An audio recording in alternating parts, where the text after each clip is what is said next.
Hi friends, అందరికీ welcome back to my channel. ఇది వచ్చేసి పప్పుల పొడి. పప్పుల పొడి ఏముంది, అందరికి వచ్చిందే కదా అంటారా? కాకపోతే కొంచెం చిన్న తేడా.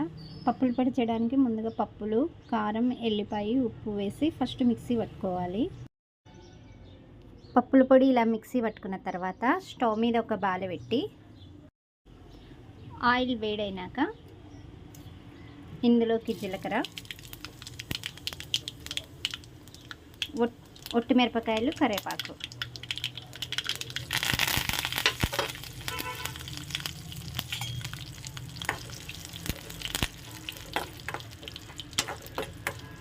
ఇది వేసి ఈ తాలింపులో ఇలా తాలింపు పెట్టుకుంటే పప్పుల పొడి చాలా టేస్ట్గా ఉంటుంది. యాక్చువల్లీ నాకు ఇది మా వారు నేర్పారు ఇలా చేయడము.